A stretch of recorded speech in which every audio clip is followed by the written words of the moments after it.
माझ्या पुणे शहरातील आणि पुणे जिल्ह्यातील जमलेल्या तमाम मराठा बांधवांना माझा मानाचा जय शिवराय। आधी तुमच्या चरणी नतमस्तक होतो, मला वागता येत नाही, कमरेने बंद तरी होती।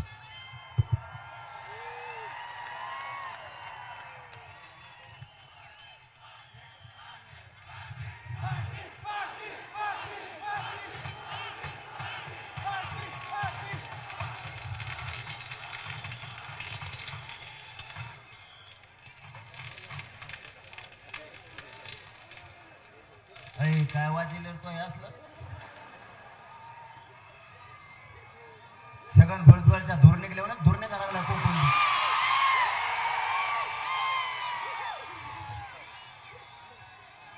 मराठा जाऊ द्या, आता थोडा वेळ, आता तुम्ही लय दमलेले, त्यामुळे खाली बसा म्हणून नका, उभा राहा म्हणून नका।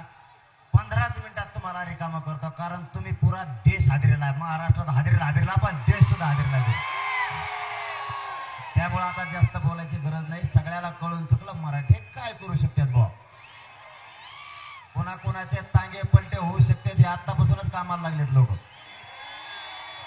फक्त एक 10 मिनिटं शांत बसा, कोणाला खाली बसा म्हणू नका, उभा फिरा म्हणू नका, कारण आता तुमच्यातली ऊर्जा इतकी भयानक आहे काय।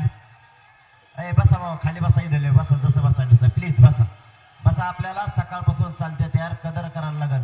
तुमच्यासारखे कट्टर आणि कडवट मराठी मी पहिल्यांदाच बघितले। एवढी ऊर्जा तुमच्यात भयानक, थोडी सुद्धा कमी नाही झाली हो। तेवढा जोश होता, तेवढी ताकद, तितक्याच घोषणा, असा थरथर उडाला असा आपला विरोधक असा काम केलंय तुम्ही आज। खाली बसणार आहे, बसा बसा खाली बसा, मागच्याला अडचण यायला लागली, लवकर बसा।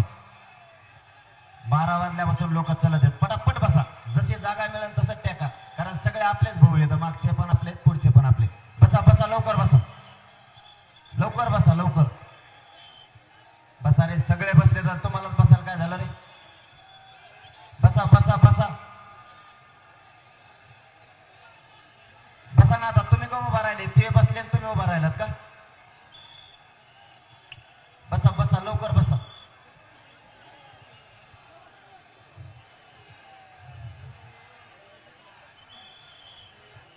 आता बसा बसा म्हणू नका, आता तर आवाज कमी करा। आपली शिस्त कशी आहे माहिती आहे ना, मराठ्यांची शिस्त कवाच बंद होत नाही। काय एलईडी चालू आहे नाही, आणि कशाला बसली मग ती? अरे तुम्ही वायर तोडले असते बसल्या बसल्या, तुम्ही काय साधे नमुने बाजत काय? छगन भुजबळचे कसे वायर तोडलेत लोकांनी? तुम्ही एलईडी तुमच्यापाशी चिल्लर विषय। आता जाऊ द्या, आवाज येईल। सगळ्यात सुरुवातीला या महाराष्ट्रात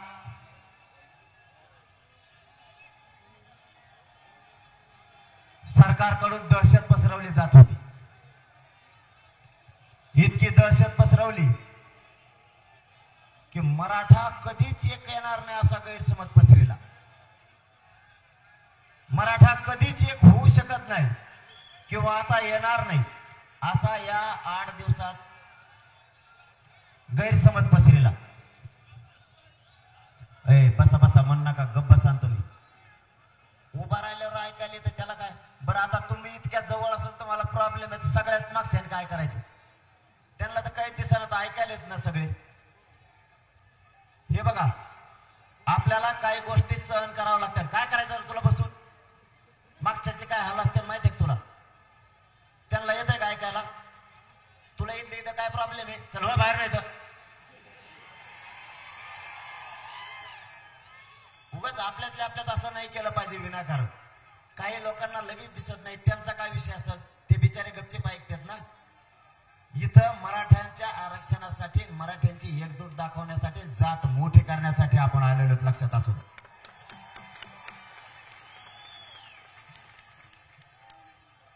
आपल्या या राज्यात असा गैरसमज पसरला आणि सरकारनं पूर्ण ताकद वापरली आणि सरकारनं ठरवलं की मराठा आता कधीच एक येणार नाही असा गैरसमज पसरला।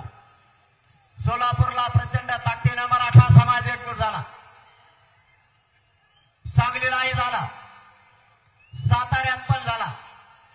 कोल्हापूरला काही अडचणी होत्या म्हणून तिथले मराठ्यांना काही अडचणी होत्या, तरी 20-25 हजार होती. तरी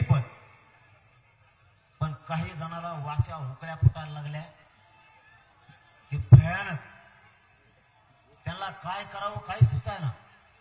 त्यांना वाटलं आता मराठे कधीच एक येणार नाही. काल सातारला प्रचंड लोक होते, कोल्हापूरला काही अडचणी होत्या, महापूर तिथं आलाय, आपला मायबाप तिथं संकटात सापडलाय. तिथलं राजा छत्रपती राजर्षी शाहू महाराजांनी बांधलेलं तिथलं मैदान आणि सभागृह जळालं. त्यामुळं तिथले लोक प्रचंड संकटात आहेत. काही अडचणी होत्या, त्यांच्या जागेवर आपण असल्यावर तसंच करणार ना. पण काय बाप, इतक्या बातम्या फिरल्या जस काय मराठ्यांचं यांना काही सापडलं नव्हतं, पहिल्यांदाच सापडलं. आणि जे बातम्या सुरू केल्या म्हणल्या गुंडळला आता सगळं. देवेंद्र फडणवीसांनी त्याच्या मागापुढं पळायची सवय लागलेल्या, काही लोकशाही चालणाऱ्या काही व्यासपीठाला सवय लागले करायला. दुसरं काम सुरू केलं माझ्या विरोधात. यांनी षडयंत्र रचत सापळा रचलाय. मी गोरगरीब मराठ्यांचं काम करतोय, याला काम नाही करू द्यायचं म्हणून दरेकरच्या माध्यमातून यांनी सापळा रचला आणि मराठ्यांच्या संघटना आणि समन्वय फोडून पत्रकार परिषदा घ्यायला सुरुवात केली. यांना मी कुठं रोखत नाही, मी कोणाचं ऐकत पण नाही, म्हणून यांनी ही सुरुवात केली. तुम्ही ज्या आमदाराला आणि मंत्र्याला मोठं केलं, तेच मंत्री आज आरक्षणाच्या मराठ्यांच्या विरोधात बोलायला लागले. एवढंच का तर छगन भुजबळच्या माध्यमातून सुद्धा कट रचला गेला. त्याच्या माध्यमातून अनेक नेते एकत्र केले आणि मराठ्यांना आरक्षण मिळवून देण्यासाठी आणि मराठा समाजाच्या मुलासमोर आणि समाजासमोर मोठं संकट उभा केलं. लोक बोलतात एवढी संधी आहे मराठ्यांना आरक्षण मिळवून देण्याची, आणि ही संधी तुम्ही ज्या पक्षातल्या नेत्याला निवडून दिलं त्यालाच मिळू द्यायची नाहीये. ते कोकणातलं एकाचपण सुद्धा उठलं, त्याला जातीनं मोठं केलं, त्याला जातीमुळे वैभव मिळालं, तोही जातीच्या विरोधात बोलायला लागला. आम्ही त्यांना सन्मान शब्द दिलाय, सन्मान. माझी त्यांना आणि या पुण्याच्या पवित्र भूमीतून विनंती आहे, आम्ही तुम्हाला मानतोय. देवेंद्र फडणवीसांच्या नादी लागून मराठ्यांच्या अंगावर येऊ नका, ना तुमचा कार्यक्रम केल्याशिवाय मराठे सोडायचे नाही. आम्ही आजही तुम्हाला मानतोय, आयुष्यभर मानत राहू. सन्मान शब्दाचा अर्थ समजून घ्या. विनाकारण मराठ्यांच्या अंगावर आलेले लोक संपलेले, तुम्ही संपू नका. देवेंद्र फडणवीस तुमची जागिरी नाहीये, हा समाज तुमचा मालक आहे, हा समाज तुम्हाला मोठा करणार आहे. या देवेंद्र फडणवीसांना सगळे षडयंत्र रचले, यासाठी सुद्धा माझ्या पाठीमागा लावली. मी काय केलं माय बापा, माझं स्वप्न आहे माझा समाज आणि माझ्या समाजाचे लेकरं मोठे करायचे. आणि तुम्ही ज्या भाजप, शिवसेना, राष्ट्रवादी काँग्रेसच्या लोकांना, आमदाराला आणि मंत्र्यांना निवडून दिलं, त्यांचं स्वप्न आहे त्यांचा पक्ष आणि नेता मोठा करायचा. आणि मी स्वप्न बघितलंय माझा गोरगरीब मराठा समाजाचे लेकरं मोठे करायचे. कारण ही जर संधी गेली तर पिढ्याना पिढ्या आपल्याला माफ करणार नाही. आज सकाळी दुपारी 12 वाजल्यापासून रॅली सुरू आहे. पुण्याचं आणि ते तर मला माहिती आहे म्हणून तो उभा राहिलो मी. तुम्ही सोबत येत म्हणून आता रातभर आज अर्ध मंत्रिमंडळ झोपणार नाही. आता ते रातची फोन करणार विरोधी पक्षाला आपण जुळून घ्यायचं की एकामेका संग. मराठ्यांच्या या पुण्याच्या मराठ्यांनी इतका कडवटपणा आणि कट्टरपणा दाखवला, पुऱ्या राज्याला बळ चढलंय तुमच्या ह्या रॅलीमुळे. तुमचे आभार मानायला माझ्याजवळ शब्दच नाहीत. आणि मी तुमच्याच बळावर लढतो. माझ्या कमराला बेल्ट आहे, हाताला सलाईन आहे.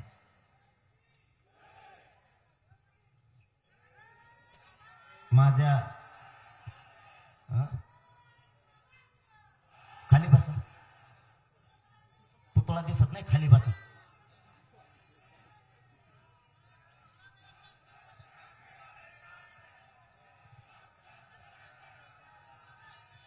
आता दिसतोय का?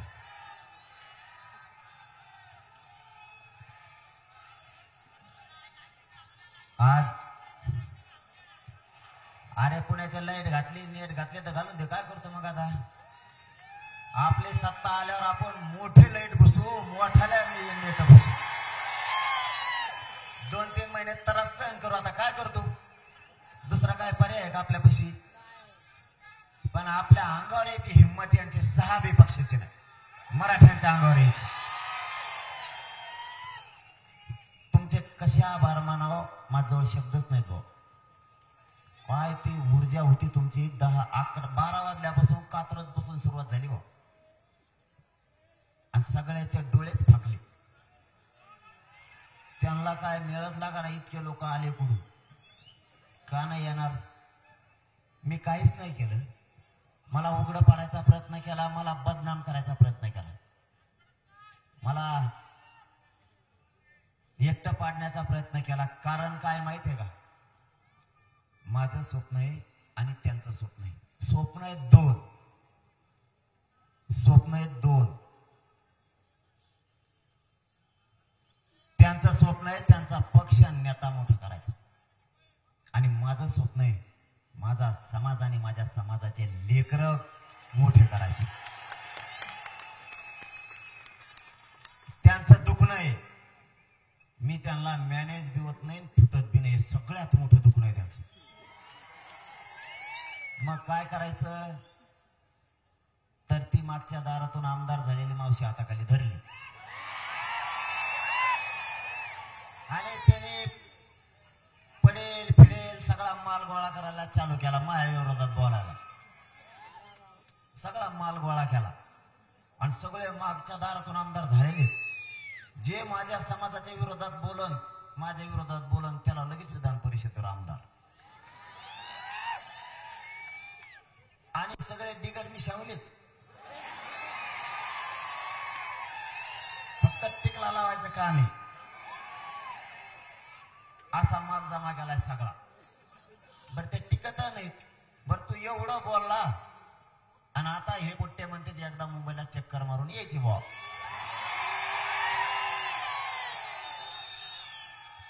त्यावेळेस फक्त मुंबईत थांब, या पोराला तो तोंड तो घर बघायचं, बाकी काहीच नाही.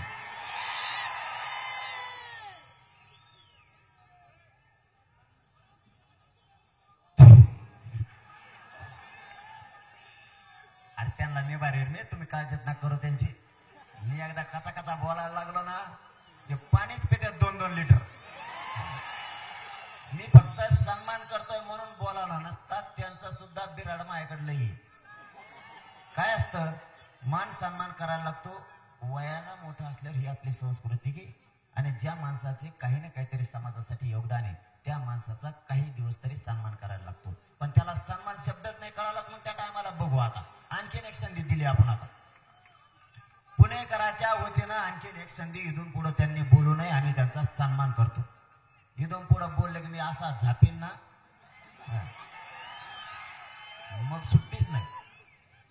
माझं स्वप्न आहे माझा समाज मोठा करायचा. माय बापा, मला खरंच उभा राहता येत नाही. मला सोबत डॉक्टर आहेत बघ, ते दोन्ही डॉक्टर आहेत वर बसलेले. डॉक्टर सुद्धा कार्यकर्ता झालाय आज. डॉक्टराने फक्त मला गोळी दुसरी देऊ नये, डॉक्टराच्या ध्यानातच नाही राहिला आपला दवाखाना आहे म्हणून. डॉक्टर इकडं आला आणि इकडंच म्हणायला लागलं एक मराठा लाख मराठा. आणि पुण्यातले लोक बघितल्यावर ते मग डॉक्टर म्हणतो आता 2-3 दिवस मला माघारीत नाही जायचं, मला करमानाच.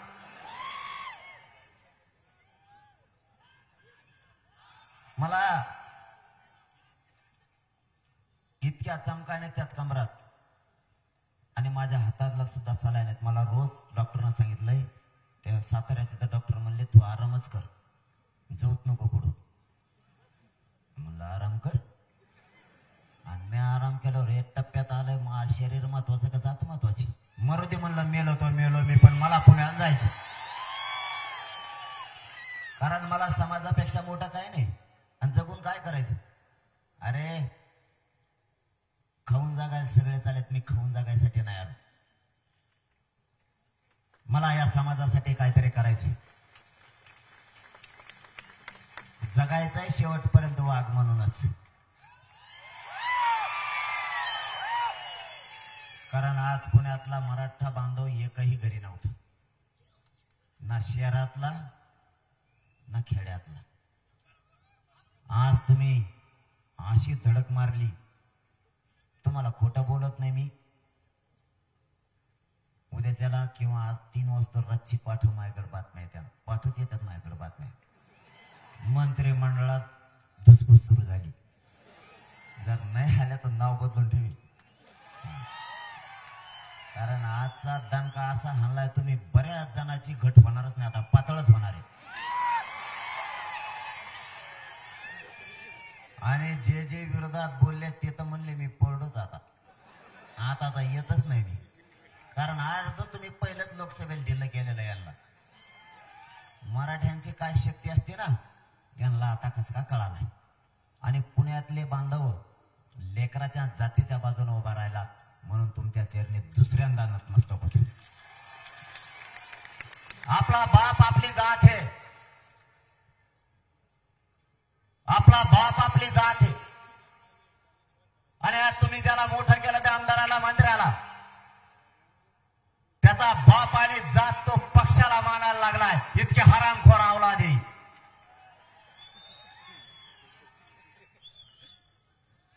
जातीला बाप मानणारा कधी संपत नाही. जो जातीसाठी काम करन, समाजासाठी काम करन, तो कधीच अपयशी होत नाही. समाजाला विसरून स्वतःचं कुटुंब मोठं करणाऱ्या पैदाशी इथून पुढे जन्माला नाही पाहिजे, तर त्या मोठ्या सुद्धा करायच्या नाही, लक्षात ठेवा. समाजाला कुटुंब मानून समाज मोठा करणारे लोक आता पाहिजेत. समाजाला शक्ती आणि बळ देणारे लोक आता पाहिजेत.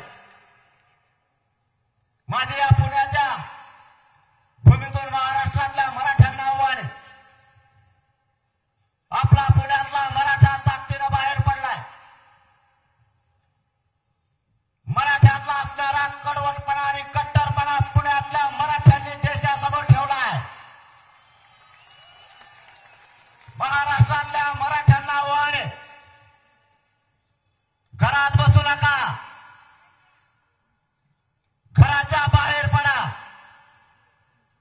स्वतःच्या मुलाला आयुष्याचं आरक्षण द्या. स्वतःची जात मोठी करा. जातीपेक्षा या जगात कोणीच मोठं नाही. आपले लेकरं आपल्यासाठी महत्वाचे आहेत. या राजकारण्यांना तुम्ही इतकं मोठं केलंय, यांच्या 20 पिढ्या बसून खात्याल, पण तुमच्या लेकराला आयुष्याचा आरक्षण. काय बोलबोल करतो रे. मी म्हणलं काय आलं वा खालून. तसं कोण येतं माहिती तुला? छगन भुजबळ.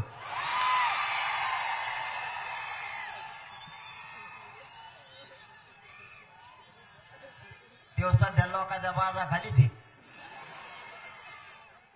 ती सावली लागते त्याला. फुकट खायची सवय लागली. महाराष्ट्र सदन खाय, तेलगी घोटाळा खाय, शेणाच्या गौरी खातो का?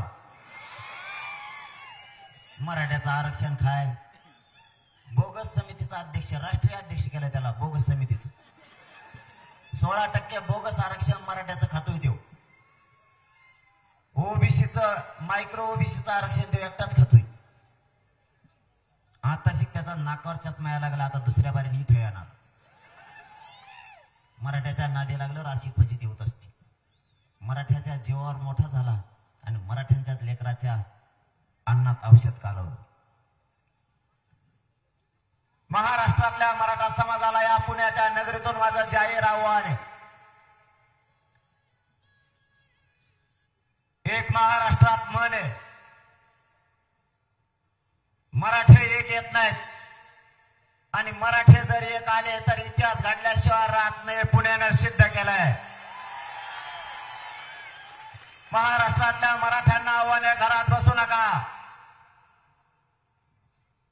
आपला नेता आपलं सुख नाहीये. नेत्याचा पक्ष आपलं सुख समाधान नाहीये.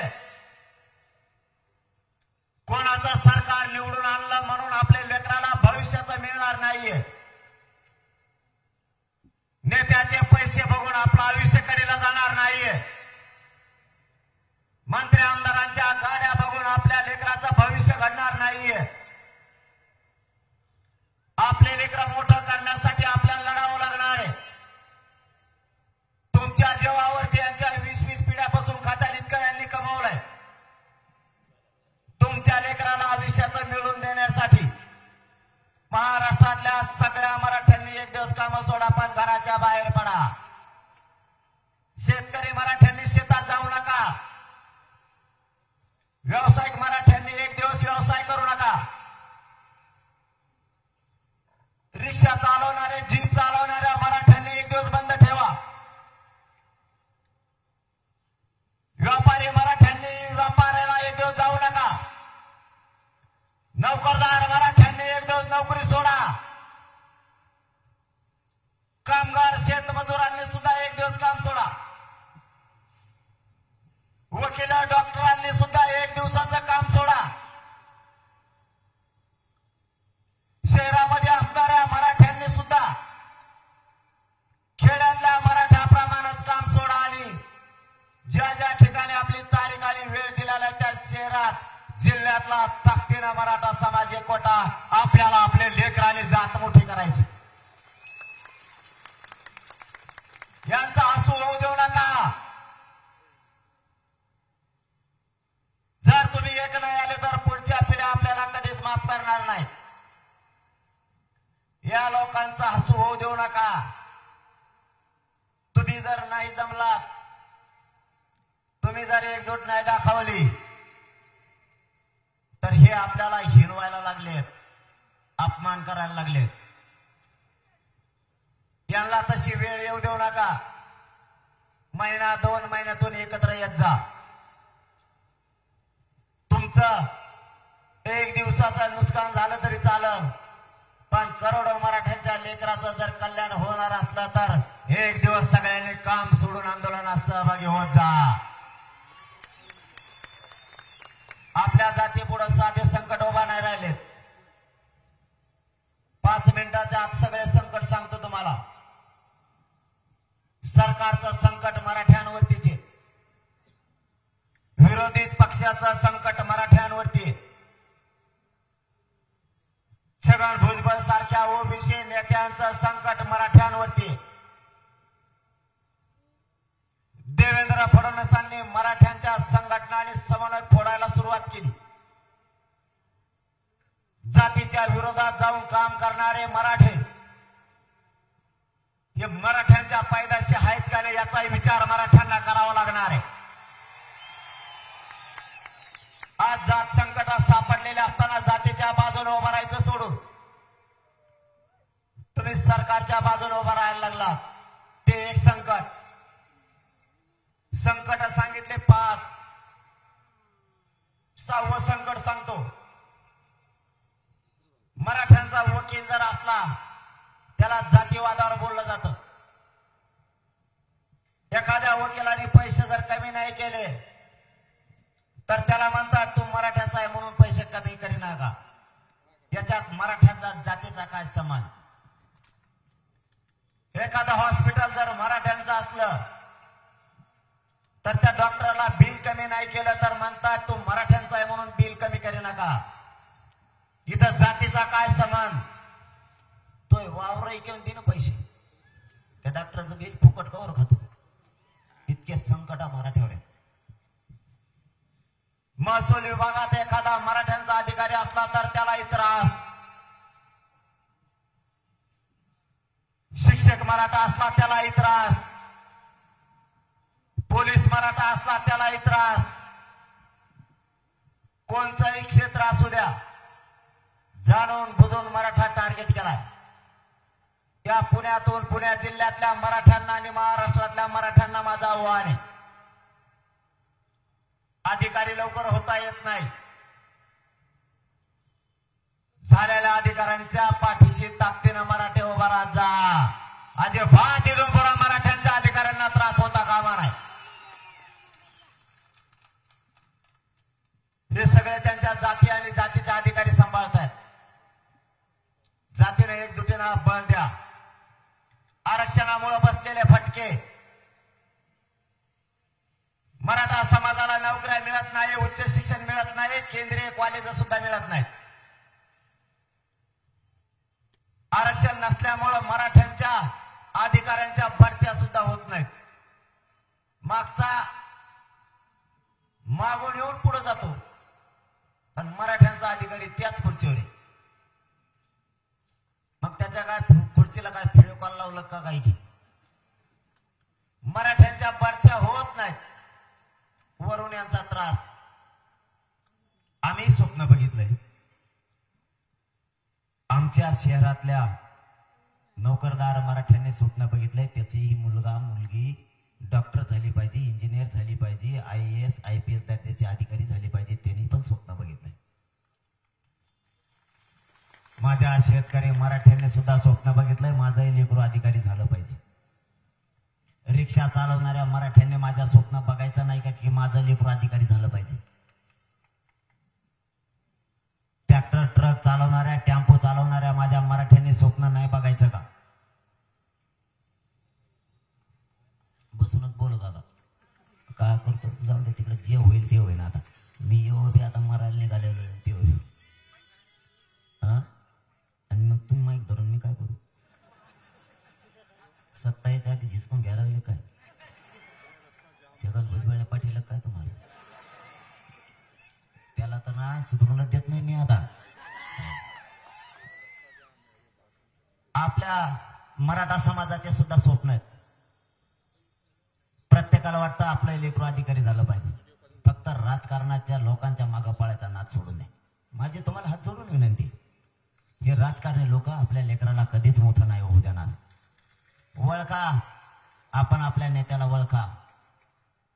भाजपमधले नेते आपणच मोठे केले, आज तेच लोक आपल्या विरोधात बोलायला लागले. राष्ट्रवादी काँग्रेस शिवसेनेचे लोक आपणच मोठे केले, ते आज आपल्या विरोधात बोलायला लागले. आरक्षणाचा विरोध करण्यासाठी एकटा छगन भुजबळ, एकटा तरी आरक्षण मिळून द्या ना. आपले जर 50-50 व्यापारी तिथे गेले ना, त्याचा भुकटाच करून टाकते ना, आरक्षण सुद्धा मिळवते. आता कसा कचकादा केला लोकसभेला, तसा एकदा दाखा. जातीची शान वाढली पाहिजे, जातीची शक्ती वाढली पाहिजे. मराठ्यांच्याच हातात राज्याची पावर राहिली पाहिजे. इतक्या ताकदीनं मराठी एकजूट राहा. मराठ्यांच्या नादी लागणं एवढं सोपं नाही, ते नाही लागत. फक्त आपण एकजूट राहा. आपल्याला काही करून आरक्षण मिळवायचं. 29 तारखेला अंतरवालीला बैठक ठेवली. पुणे जिल्ह्यातल्या सगळ्या बांधवांनी अंतरवाली यायचे. प्रत्येक गावातल्या मराठ्यांनी अंतरवालीत 29 तारखेला यायचे. पाडायचे का उभा करायचे हे 29 तारखेला ठरायचं. हा, 29 तारखेला काय करायचं आपण ताकदीनं ठरवू. सगळा राज्य तिथं जमा करू. अरे उभा करू पाडू दोन्ही काही करू, फक्त 29 तारखेला. ते पडणार येणारच आहेत ना मग आपल्या उभा केल्यावर ते काय अर्थ. अरे पाडण्यात बी एवढी मजा आहे तुम्हाला सांगतो. महाराष्ट्रातला एक मतदारसंघ असा नाही की तिथं 43,000 मतदान मराठ्याचं नाही. पाडापाडी जर सुरू केली ना एक येणार नाही भाऊ. एक उमेदवार असा होता मराठवाड्यात 5,000ची लीड तोडायला त्याचा इतका फेस पडला होता हो. मराठ्याचा नादी लागल्यावर असं होतं. त्याच्यामुळं एकजूट राहा. मराठ्यांची शान जाता कामा नाही. मराठ्यांची शान वाढवायची जबाबदारी आपली आहे. कोणालाच येऊन देत नाही त्यालाच काय. बरेच जण पडणार आहेत भाऊ या बारीने. जे माया मराठ्यांना त्रास दिला नादी लागल्यानं मराठ्यांचा त्याला भविष्यात निवडून नेऊन देणार तुमचा मुलगा म्हणून सांगतो. मराठ्याचं दुःख हेच माझं दुःख आहे. माझ्या कोणत्याही मराठ्याला त्रास दिला मग तो शेतकरी असल, व्यावसायिक असल, उद्योगी असल, तो बिल्डर असल, तो टपरी चालवणार असो, रिक्षा हाणणार असो, टेम्पो हाणणार असो, ट्रॅक्टर हाणणार असो, हमाली करणार असो, माथाडी कामगार असो, माझ्या गरीब मराठ्यांना अधिकारी असो, नोकरदार असो, त्रास दिला की देणारा पाडीलाच म्हणून समजायचा. यांना ठोयचंच नाही. आता इथून मागं गाफीर राहिलो तसं राहायचं नाही. आपल्या समाजाची शान ज्याच्यात तेच काम करायचं. इथून पुढे आपण समाजाची शान वाढवायची जबाबदारी आपल्या खांद्यावर आहे. आणि माझ्याकडून खूप समाजानं अपेक्षा ठेवल्यात. त्याच्यामुळे मी सुद्धा माझी इमानदारी मरेपर्यंत इकीत नाही. तुम्ही काळजी करू नका. मरेपर्यंत इकीत नाही. आणि गद्दारी करणारी अवलाद माझी नाही. पण नसता इथून मागच आपलं आंदोलन फुटलं असतं. इथून पाठीमागच. कारण इतके फुटले माझ्यावर एवढे संकट वाईट आले. त्यांच्याकडे आता एकच पर्याय आहे, मला गोळ्या घालून मारून टाकणे. दुसरा पर्यायच नाही त्यांच्या पुढे आता. कारण पैसे पद त्यांचे माझ्या पुढे चलत नाहीत. एक तर आरक्षण देणे नसता सत्ता पडणार आहे. हे जाहीर पुण्यातून सांगतो. एक तर आरक्षण सरकारने द्यायचं नाही तर सत्ता पडलीच म्हणून समजायचं. मग त्यांच्या पुढे एकच पर्याय, मला गोळ्या घालून मारणे. पण जो गोळ्या घालून मारेन ना त्याची जातच मराठी शिल्लक होणार नाही. राज्यात जातच शिल्लक नाही होणार. कारण मराठ्याच्या नादी लागणं एवढं सोपं नाही. उगाच भाषणात बोलायचं म्हणून बोलतात म्हणा तुम्ही. मी इकडे येईन आणि तिकडे जाऊन बघतो. काय बाबा तू तिकडे येऊ. हे बोलायचं म्हणून बोलायचं असतं. मी जर नुसतं हो बी म्हणलो ना तोच घर तुला सोडता येत नाही तर मराठवाड्यात का येतो भाऊ.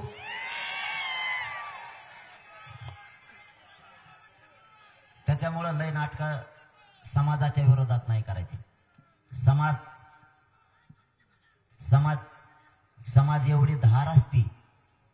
समाजाच्या शक्ती पुढे कोणतीच सत्ता टिकत नाही. कोणचीच. समाजाची शक्ती सोपी नाही. मी संयमी. हे आमचे पोट्टे मला गप नाही बसून देत. ते म्हणते तुम्ही लय दम धरता भाऊ. एकदा भाऊ द्या तुतारा तू तरी. मला माझ्या समाजाला थोडाही खर्चाटा येऊ द्यायचा नाहीये. एक रक्ताचा थेंबी सांडू द्यायचा नाही. एकदा सांडला आम्ही अंतरवलीला. काय सांडायचं ती. देवेंद्र फडणवीसने आमचं जेवढं रक्त सांडायचं तेवढं सांडलं आमच्या आई बहिणीचं. मला इथून पुढं माझ्या समाजाला डाग नाही लागू द्यायचा. मला माझा समाज अडचणीत नाही येऊ द्यायचा. नसता एवढी पब्लिक मागं म्हणल्यावर माझ्या जागेवर जर दुसरा असता ना त्याने आता बहुत कुटाकुटी सुरू केली असती. मी एवढा संयमी. मी असं करून करून करून 70% आरक्षण मिळत आणलंय की नाही. गावाचे गाव आरक्षणात निघाला. आणि आता काय सगळ्या स्वारीची अंमलबजावणी राहिली. पण आपल्या मराठीत एक म्हण आहे. आता काय 25-30% आरक्षण राहिलं आपलं, जास्त नाही. सगळ्या स्वारीची अंमलबजावणी झाली की सगळ्या मराठी ओबीसी आरक्षणात झाला विषय खलास. आणि ती जर त्यांनी सगळ्या स्वारीची अंमलबजावणी आणि गॅजेट लागू नाही केले तर मग मराठ्यात म्हणे वादीसाठी मसाड कापायची. मग ती म्हण मग आता सगळ्या स्वारीच्या अंमलबजावणीसाठी सत्ताच पाडायची. मग असा काच असतो आपला मराठ्याचा. तुम्ही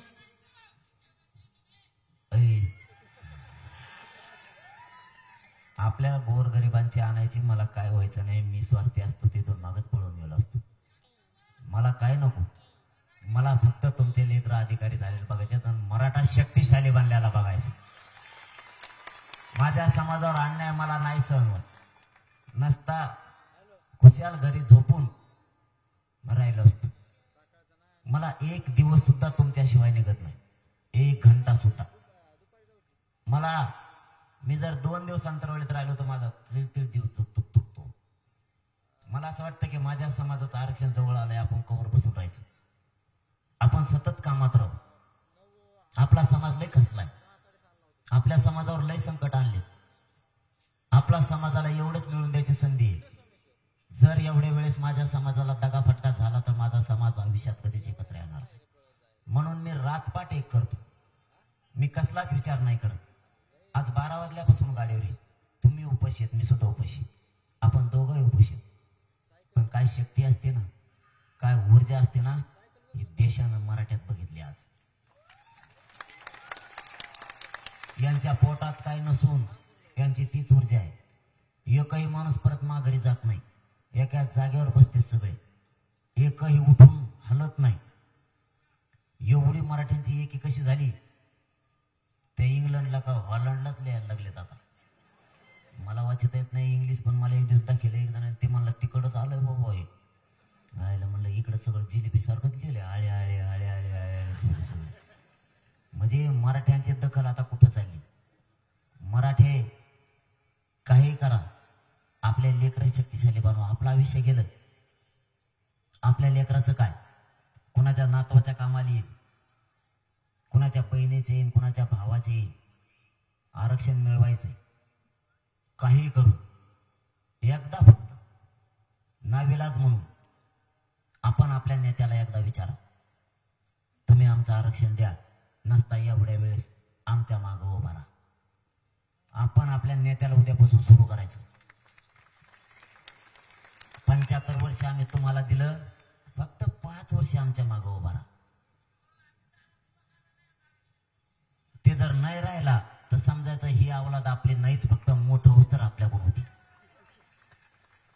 काही करा, एकजूट तुम्ही दाखवली ना, अशी एकजूट मुंबईला जाताना एकदा होती ना, आता दुसऱ्यांदा येवो. खरंच पुणेकरांना मानावं लागल. इतक्यावर चलतंय तरी म्हणायचे 2 किलोमीटर राहिले.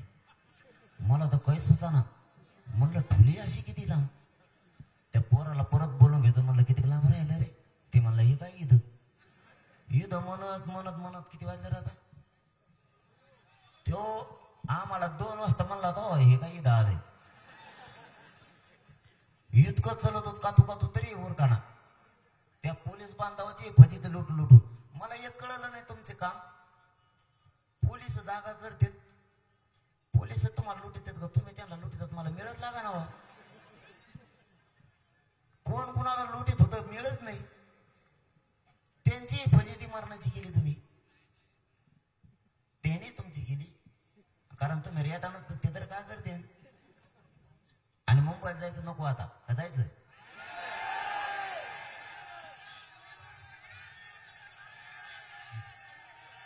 एक पेर पाटका हाणायचाच का? जरा बऱ्याच जणाला मस्ती आली. थोडं थोडं जाऊन आलेला बरंच राहिले. खाली बाय सगळे येतात का? सगळेची सगळे म्हणतात त्यांना मुंबईत बाहेरच यावं लागत.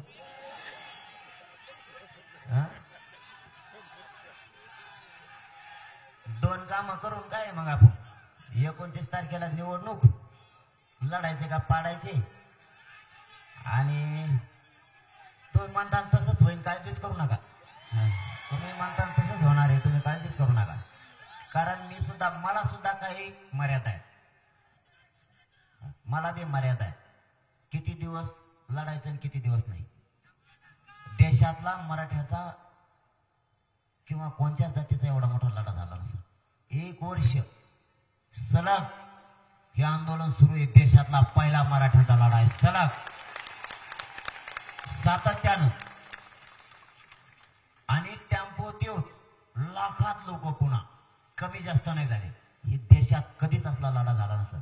मला पण मर्यादा आहे. मी किती दिवस आता सहन करायचा माझ्या समाजाचा अन्याय? किती दिवस आम्ही लढत राहायचं? आता उद्याच्या 29 तारखेला 1 वर्ष पूर्ण होईल. 1 वर्ष सलग लढा सुरू आहे. इतका संयमाने शांततेने चालवलाय आणि तुमच्या चरणी खरंच पुन्हा एकदा तिसऱ्या नतमस्तक यासाठी होतो. तुम्ही शब्दाच्या बाहेर गेलेले. शांत राहा म्हणलं की शांत राहायचं. आता फक्त सांगतो तेवढं करा. ह्या बारीला शांतच राहायचं.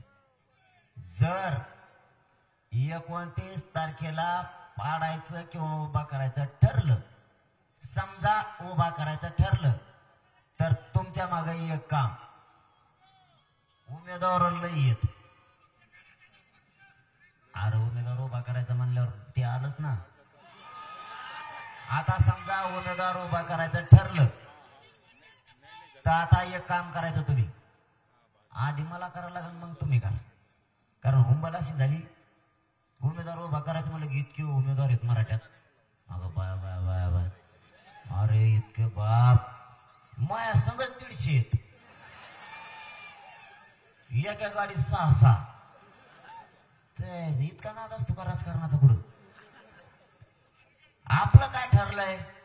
जात मोठी करायची. जातीसाठी आपल्याला राजकारणात जायला लागतंय. जायचं नसतं तरी बी, कारण हे द्यायनातच. मग तिथं जायचं म्हणल्यावर कुणी दिलं तरी एक समजा इच्छुक असला पाहिजे, त्यात दुमत नाही. 15, 16, 20, 50, 100 इच्छुक असू द्या, पण आपल्याला काम काय करायचंय? जातीसाठी, राजकारणासाठी नाही, स्वार्थासाठी अजिबात नाही. मग कुणी एक दिला म्हणून काय फरक पडला? एक कोणी दिला म्हणून काय फरक पडला? एक जण उभा करायचा आणि जरी इच्छुक असले तरी सगळ्यांना असं समजायचं की मीच आमदार, आणि त्याचं काम करायचं. त्याला सगळ्यांनी मिळून निवडून आणायचं. सगळ्यांनी. ते मलाच हानीन म्हणून. अरे तुला सांगतो, 9च्या पुढं मी एवढा लोड मध्ये येतो आणि त्याला उभा केल्यावर कसं व्हायचं भाऊ? मग इतके पाय तुडी तर ती लय अवघड खेळ येते. दारू एक सोडा राव, तुमच्या पाय पुढवतो हो मी. आबा दारू सोडा फक्त, मराठ्याच्या लोक काही ऐकू नका, मग फक्त दारू सोडा. जितका दारू त्रास होतो, असे कचाकच पाय तुडी देत. आणि तुमच्याकडे टप्पूचे टप्पू पोरं पायावर पाय दिला तर पायच काढत नाहीत. मला भेट नाही कोणी. कसा कशा देतात परत. फोटो बी तेच काढी देत. मोबाईल उलटा धरतात. मला म्हणतो मी कस काय दिसणार. आता मला काय माहिती मोबाईल मध्ये मी कस काय दिसणार. फक्त दारू सोडा. एक उमेदवार द्यायचा, इच्छुक किती असू द्या, इच्छुक किती असू द्या. एक उमेदवार दिला ना, त्याला सगळ्यांनी निवडून आणायचं. शान मराठ्यांचे राखायचे. आणि एक दिलेला असतानाही जर बाकीचे उभा राहिले तर आपण त्याचा असा अर्थ समजायचा, हे जातीच्या विरोधात होतं, हे आपल्या आंदोलनात नव्हतं. हे आंदोलन याच्यासाठी होतं की याला उमेदवारी घ्यायची म्हणून होतं, हे जातीसाठी आलेलं नाही. कारण एक ठरला इथं जातीचा प्रश्न आहे, तो जातीसाठी लढायचा, आपल्या राजकारणासाठी नाही. त्यामुळे ते एक लक्षात ठेवा. त्यांनी जर पुन्हा ते बळच उभं राहिलं तर आपण समजायचं हे जातीसाठी आलंच नव्हतं, याला काहीतरी याचा स्वार्थ होता म्हणून आलतं. जातीचा स्वार्थ याच्या मनात नाही. दुसरं काम करायचं,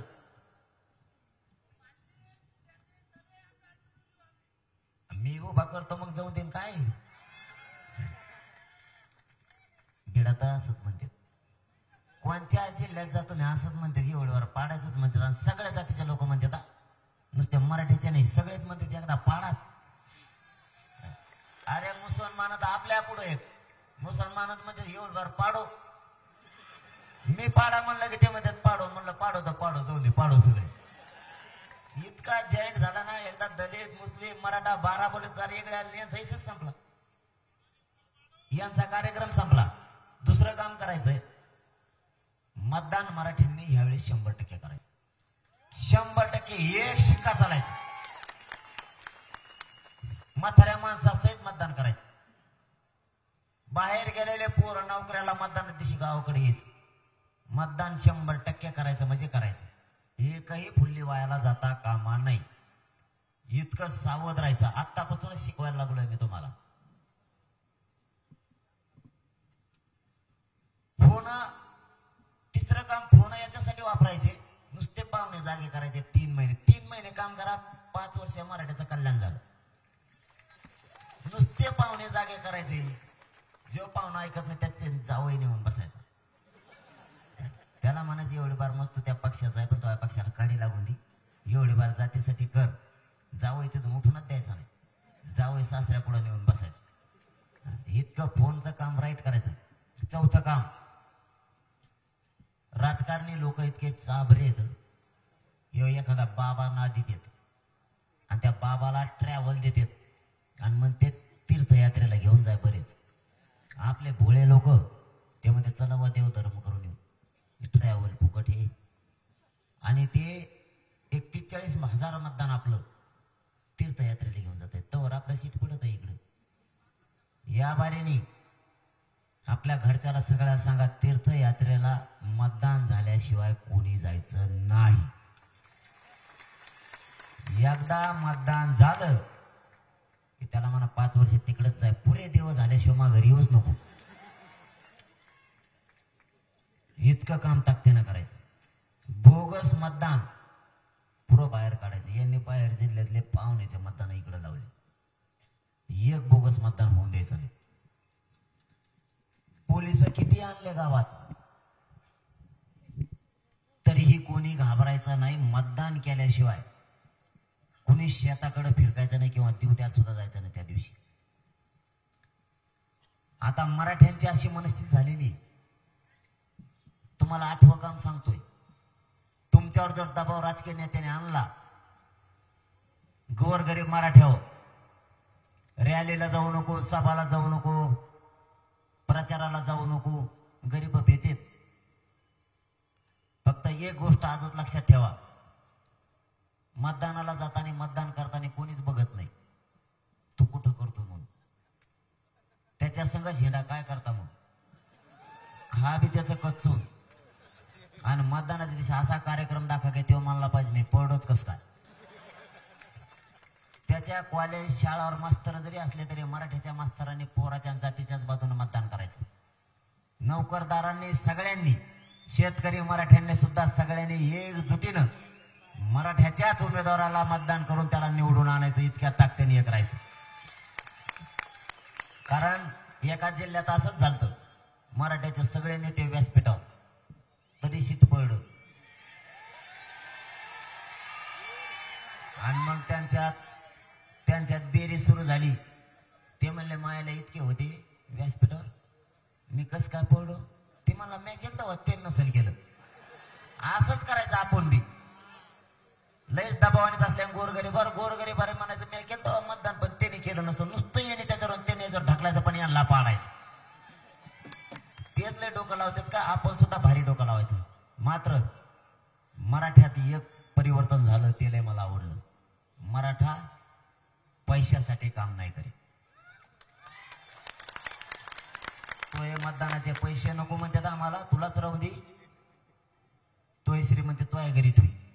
या एकजुटीला सलाम आहे. आणि जर पाडायचं ठरलं, आता हे निवडून यायचं सांगितलं, आणि जर पाडायचं ठरलं तर ते तर लय सोपं आहे. नुसतं नाव सांगूस तर दम गेलाच देव, राहतच नाही देव. माग मी नाव नाही सांगितलं, मी फक्त म्हणलं ज्याला पाडायचं त्याला पाडा. इतके मराठी चॅप्टर राईटच पाडलं. आता गिरीश महाजन म्हणतो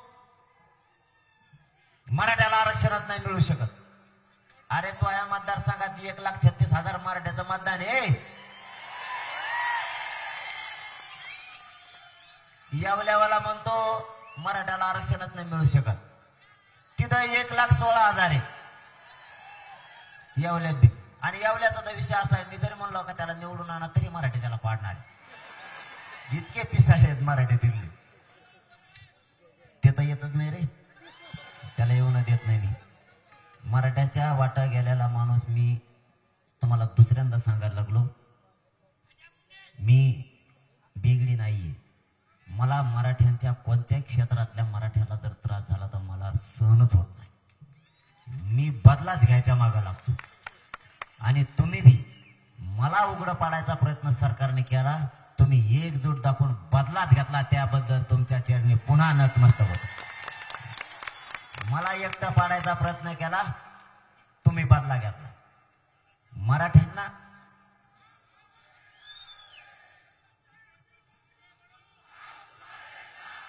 अरे मैं आगे छे ना माग तर हाय कुठं मी मग आगीचे टेन्शनच ना घेऊ तुम्ही आता बेल्ट लावून आगे मी इकडून सलाईन लावून बी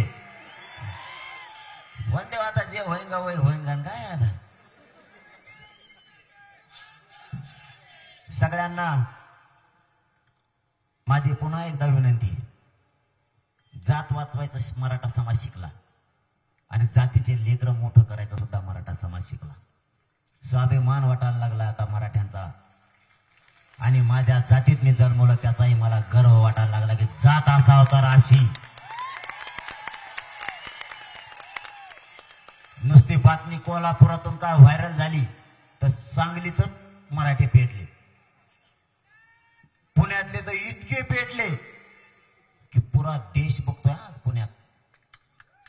पुण्यात एवढी रेकॉर्ड ब्रेक गर्दी अचानक कशाची असंच पुऱ्या राज्यात होणार आहे. आता राहिलं कोकण विदर्भ आणि खानदेश. खानदेश पश्चिम महाराष्ट्र आणि मराठवाडा इथले सगळे सीट पडत आहेत, काळजी करू नका. आता राहिला फक्त मुंबईचा विषय. आपण काय गप्पा मारित नसतो, बळच पडत नसलं तरी पडत म्हणत नाही. मी मुंबईत घुसलोय किंवा घुसलेत लोक. मुंबईत 17 ते 18% लोक हे महाराष्ट्रातून गेले. प्रत्येक मतदारसंघात किती मराठीचं मतदान आहे आपल्या महाराष्ट्रातलं मुंबईत म्हणतो, कारण मुंबईत पाडणं थोडं जड आहे आपल्याला. जे खरं आहे ते सांगतो, किंवा निवडून आणणं सुद्धा जड आहे. पण आपण जे ह्या 7-8 दिवसात शोध घेतला ना, मुंबईतले सुद्धा जवळपास आतापर्यंत 19 सीटं पडू शकतात एवढी महाराष्ट्रातून गेलेलीची ताकद तिथं महाराष्ट्रातून गेलेल्या लोकांची. आणखी 7-8 दिवसात म्हणजे 29 तारखेपर्यंत बराच डाटा येईल आपल्याकडे की मुंबईत महाराष्ट्रातून कामासाठी गेलेले गोरगरीब मराठी हे जरी त्यांच्या दबावाखाली असले तरी ते पाडणार आहे. आणि पश्चिम महाराष्ट्र एक नाही, मराठवाडा एक नाही, ही आपल्यात दरी निर्माण करायचं काम केलं होतं. आपण सख्खे एके आईचे भाऊ असल्यासारखे तरी आपल्यात दरी दाखवत होती. एके आईचे लेकर असल्यासारखे दाखवत. काय केलेलं पश्चिम महाराष्ट्राने मराठवाड्याचं, मराठवाड्याने काय केलंय पश्चिम महाराष्ट्राचं, किंवा पश्चिम महाराष्ट्राने मराठवाड्याने विदर्भाचं काय केलंय? काहीच नाही. मग हे यांच्या राजकीय स्वार्थासाठी मतभेद दाखवतात आपल्यात. पण पश्चिम महाराष्ट्र ताकदीनं उठला ना, मराठवाड्यापेक्षा जास्त ताकदीनं उठला, तुटून पडला एवढं. ही एकजूट राहू द्या. मी खरंच आज आनंदी आहे की माझा मायबाप समाज स्वतःच्या लेकराच्या जातीच्या बाजूने उठला. पक्षाला लाथाळलं, पक्षाला पायाखाली तोडवलं, पक्षाच्या नेत्याला सुद्धा तुम्ही पायाखाली तोडवलं. मराठीचे जातवान अवलाद ही स्वतःच्या पोराच्याच बाजूने उभा राहणार आणि जातीच्याच बाजूने उभा राहणार, नेत्याच्या बाजूने अजिबात उभा राहणार नाही. आणि पक्षाला आणि नेत्याला बाप मानायचं आता बंद करायचं, आपल्या जातीला बाप मानायचं. माझा शब्द आहे तुम्हाला, मला जीवत जरी मारला नाही यांनी तरी मी ओबीसीतून आरक्षण घेतल्याशिवाय यांना सोडत नाही, काळजी करू नका. मरेपर्यंत तुमच्याशी गद्दारी करणार नाही. तुमची मान खाली होईल असं एकही पाऊल उचलणार नाही. समाजाला डाग लागल अशी कुठलीच गद्दारी मी तुमच्याशी करणार नाही.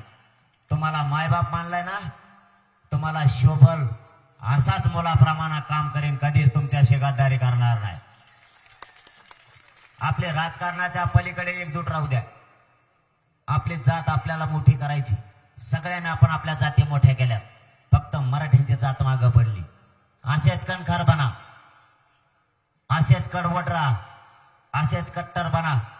स्वतःच्या मुलं मोठं करायची वेळ आली, जर आपण घरात बसून राहिलो किंवा घरातच सभा बघितल्या, शेतात मोबाईलवर जर सभा बघितल्या, आपण जर गर्दी नाही केलेली, एकजूट जर नाही दाखवली तर आपला दबाव सरकारवर पडणार नाही. त्यामुळं घरात बसून बघू नका, शेतात मोबाईलवर सुद्धा बघू नका, प्रत्यक्ष आंदोलनात सहभागी व्हा. एक दिवस कामं सोडायचे पण आपली शक्ती दाखवायची. मराठे घराघरातून एक झाले. सरकारने किती गैरसमज पसरू द्या, मी आणि माझे विचार मराठीच्या हृदयात आणि मनात बसलेत, ते कोणाचेच बाप काढू शकत नाही आता, कोणाचाच. त्यामुळं काळजी करू नका. ओबीसीतून मराठ्याला आरक्षण देणारे, ईडब्ल्यूएस आरक्षण त्यांनी घालवलंय आपलं. आपण 10% एसीबीसीचं आरक्षण मागितलं नव्हतं तरी आपल्यावर लादलं बळच. आपले मागणे नसून बळच दिलं. ईडब्ल्यूएस रद्द केलं. पोरांचे प्रचंड हाल यांनी केले. आपण त्यांच्याकडे 3 मागण्या केल्यात आणि पुण्याच्या या लाखोच्या संख्येनं जमलेल्या मराठ्याच्या साक्षीनं पुन्हा एकदा मुख्यमंत्र्यांकडे आव्हान मागणी करतोय. या पुणे जिल्ह्यातल्या जमलेल्या मराठ्यांच्या वतीनं आणि महाराष्ट्राच्या वतीनं ईडब्ल्यूएस आमचं मराठ्यांचं रद्द केलंय. ते पुन्हा सुरू करून तो ऑप्शन सुरू करा. एसीबीसीचा पण ऑप्शन ठेवा. कुणबी प्रमाणपत्र निघाले तो ओबीसीचा सुद्धा ऑप्शन ठेवा. या तिन्हीपैकी एक कोणताही विद्यार्थी ऑप्शन घेईल आणि आपलं भविष्य घडवेल. ज्या मराठ्यांच्या पोरानं ईडब्ल्यूएस मधून फॉर्म भरलेत एसीबीसी सुरू व्हायच्या अगोदर आणि त्यानंतर त्या विद्यार्थ्यांचे अर्ज रद्द करू नका. त्या पोरांचा वाटोळा करण्याचा अधिकार तुम्हाला नसता. तुमचं सरकार पाडल्याशिवाय मी सोडणार नाही. माझ्या मराठ्याचा वाटोळा केला तर सांगितलेलं सरकारनं लक्षात असू द्या. मराठा आणि कुणबी एकच आहे. हा कायदा 2004 साली सुशीलकुमार शिंदे सरकारनं पारित केलाय. 83 क्रमांकाला मराठा आणि कुणबी एकच आहे. हाच आधार घेऊन सुशीलकुमार शिंदे सरकारनं अध्यादेश पारित केलाय. त्याच्यात अटी शर्ती शिथिल करा आणि त्याच्या सुलभता आणि ती पुन्हा लागू करा. नसता नव्यानं अध्यादेश काढा. मराठा आणि कुणबी एकच आहे. 83 क्रमांकाला आहे. ओबीसीची यादी आहे. मराठा आणि कुणबी एक आहेत. मराठ्यांचा आणि कुणबींचा व्यवसाय एकच आहे. ज्यावेळेस ओबीसी आरक्षण दिलं गेलं त्यावेळेस व्यवसायाच्या आधारावर दिलं गेलं. ज्या 150 ते 180 जाती ओबीसी आरक्षणात घातल्या त्या व्यवसायाच्या आधारावर घातल्या.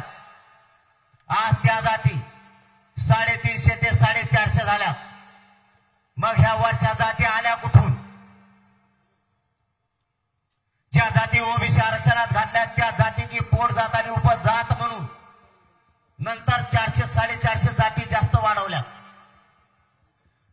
जर त्यांचा आणि यांचा व्यवसाय एक आहे, त्यांची जातीची पोट जात म्हणून आरक्षणात घालता येते, तर मग कुणबी मराठा हा आरक्षणात आहे. कुणबी आणि मराठा तर एकच आहे. कुणब्यांचा आणि मराठ्यांचा व्यवसाय एक आहे. मराठ्यांची पोट जात म्हणून कुणबी घोषित करा आणि पुन्हा मराठा आणि कुणबी एक हे कायदा पारित करा. नसता मी सरकार पाडल्याशिवाय सोडणार नाही जाहीर सांगतो. सगळ्या सोयऱ्यांची अंमलबजावणी आम्ही दिलेल्या व्याख्याप्रमाणे करा. सगळ्या सोयऱ्याची अंमलबजावणी तात्काळ करा. दुसरं सांगतो, या राज्यातले आजपर्यंत झालेले सगळे गुन्हे मागे घ्या. सरसकट पाहिजेत. पहिल्या दिवसापासून सरसकटची मागणी. मराठवाड्याच्या गॅजेटसह सातारा संस्थांचं गॅजेट, बॉम्बे गव्हर्नमेंटचं गॅजेट, सगळे गॅजेट लागू करा.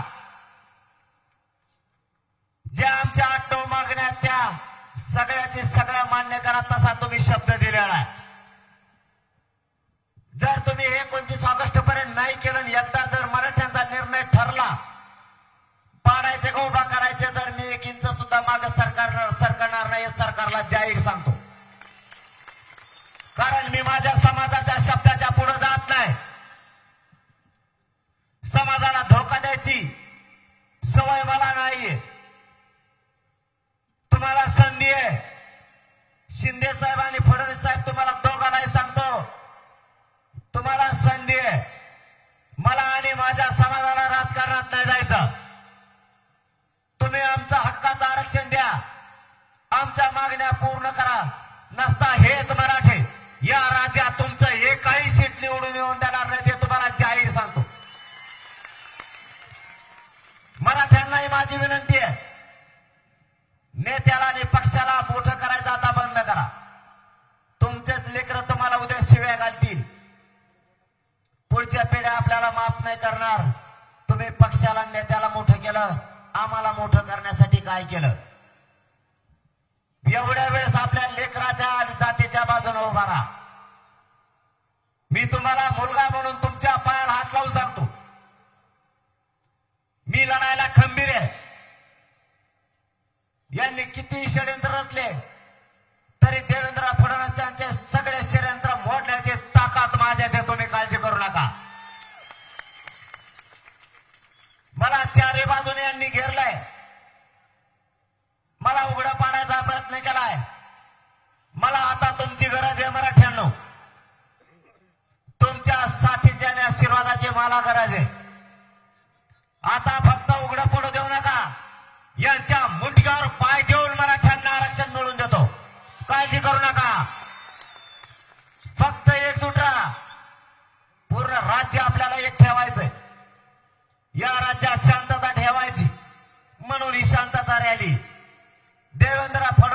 या छगन भुजबळला दंगली घडवायच्या.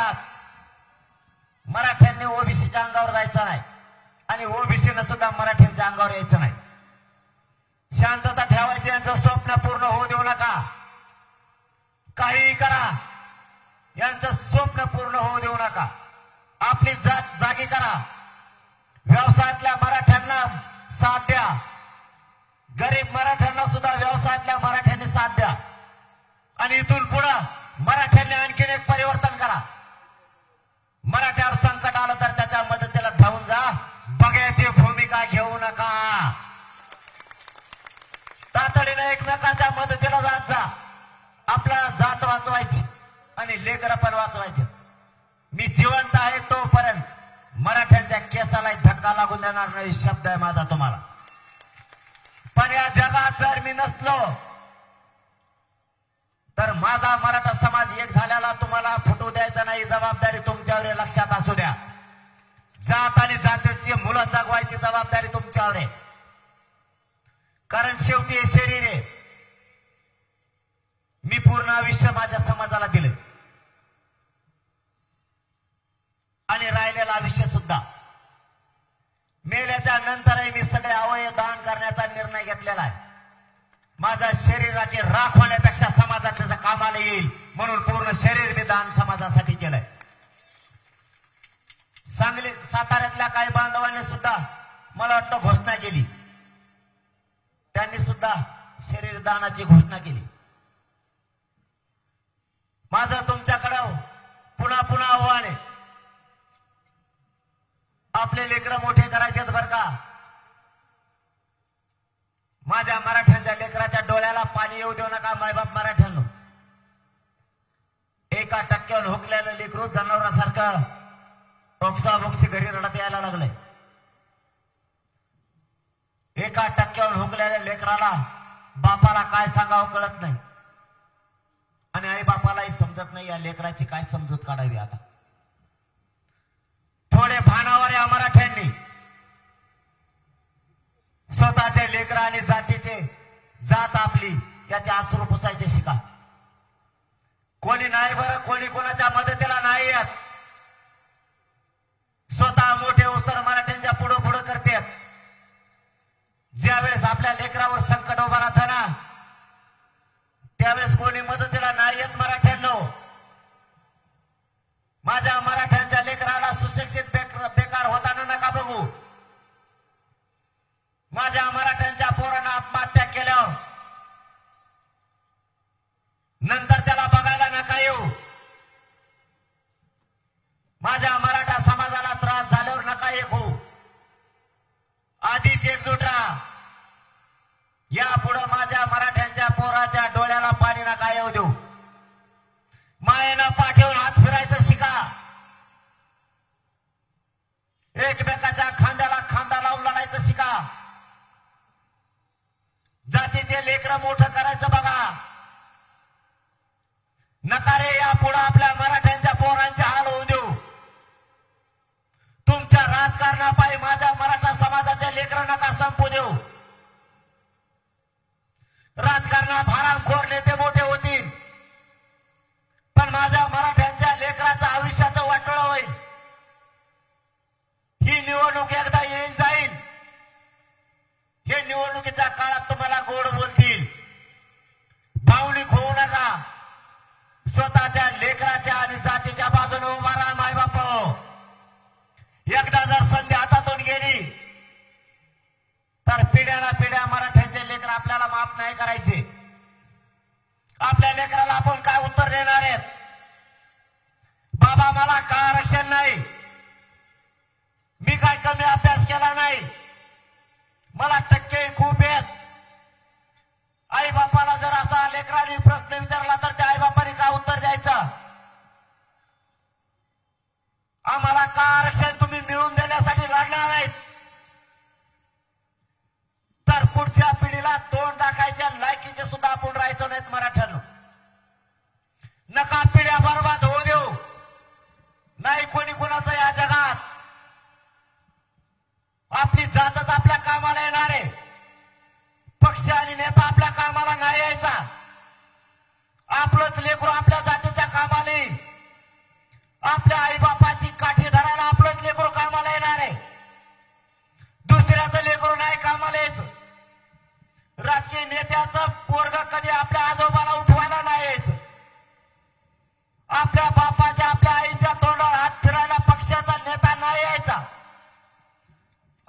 लेकरू अधिकारी बनवा, आपली जात मोठी करा, तेच आपल्या जातीच्या पाठीवर हात फिरतील, आपल्या लेकराच्या पाठीवर हात फिरतील.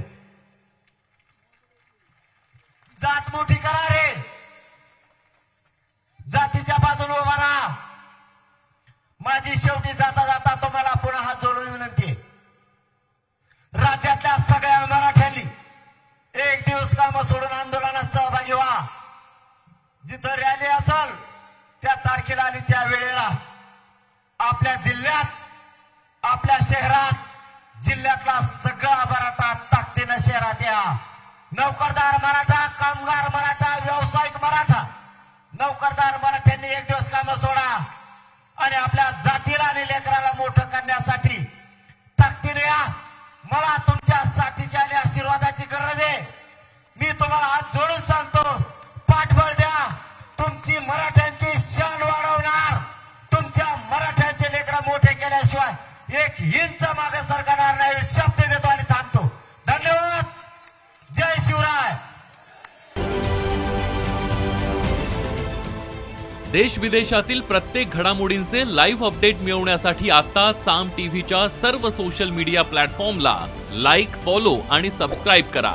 तसंच सर्व नोटिफिकेशनसाठी बेल आयकॉन प्रेस करायला विसरू नका.